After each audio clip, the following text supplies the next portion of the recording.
Mawagali omu ku bajulizi ba Uganda abasatu abasinga okusoosowazibwa ennyo mu ssaza ly'e Kinda-Mityana era nga waliwo n'empagi 3 ezaazimbibwa ku ekereziya eno eziraga abajulizi abasibuka mu ssaza lino. Mawagali yazaalibwa nga lumu omwezi ogwokutaano mu mwaka gwa 1851 ku kyalo Nkuzebuku mu ssaza Busujju okumpi n'ennyanja Wamala mu ssaza lya Kinda-Mityana ng'azaalibwa omwami yali ayitibwa Musazi n'omukyala Valeria Meme. Noah Mawagali yabatizibwa nga lumu mu Novemba 1885 olwo n'attibwa nga 3 mu mwezi ogwokutaano 1886 era nga yafiira ku myaka 35 egy'obukulu. Okusinziira ku wanamukulu w'ekigo kya Kinda-Mityana Father Stephen Lusiba, Noah Mawagali yali musajja mubumbi nga yasibibwako n'omwami w'essaza Ssingo Mukwenda olw'emirimu gye yakolanga. Era olw'okuba nti yalina ekitone ekyo y'ensonga lwaki yasobola n'okukola ewa Mukwenda gwe mulimu gw'omukulu ennyo gwali gumanyiddwa tuyinza n'ogamba nti mwe yajjanga 10 yali bizinensi ye.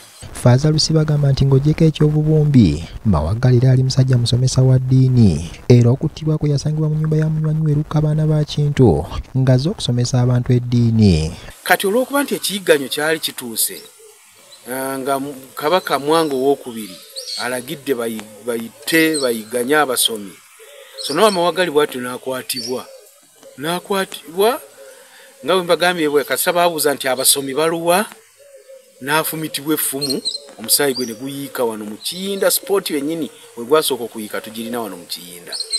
So n'asibibwa ku muti ku kkubo eridda ebusuubizi, omuti ogwo nga nagwo tugulina enduli zaagwo wano mu Kiyinda, naye nga ekikulu kya bino ekyaliwo kutiisatiisa. Mu 1886 era Father Lusiba agamba nti effumu lyamufumitibwa mu ngeri y'okutiisatiisa bannamityana abaali bagoberera ennyo eddiini mu kiseera ekyo. Embwa zaali sobola okumutuukako nga zimulya ng'abantu balaba, era of course okutya kwaliwo, naye ebya Katonda toyinza kubiziyiza kkubo. Eddiini yatinta butiisi wano e Ssingo. Waliwo ne nnamukadde w'emyaka 97 Yakobo Kasirye Nganda ng'ono yaliko omusomesa mu ekereziya era tumusanze mu maka ge agasangibwa Ekinda agamba nti yadde nga teyasobola kulaba ku bajulizi bano naye yenyumiriza nnyo omujulizi Noah Mawagali. Bintu byesomanga ebimu ate naye yali musomesa naye ng'ebintu ebikwewuunyisa newankubadde yali muntu wa bulijjo naye yakola omulimu ogw'abantu aba bulijjo n'agutuukiriza bulungi. Amwogerako okubeera omuntu ow'eddiini era nti naye kyamuyamba nnyo okufuuka omuvumu mu by'akola. Naye ebintu bye yakola byamusaanyiza omukulembeze gwe bw'atuwa okumugoberera nga tatya, ye omuntu atatya,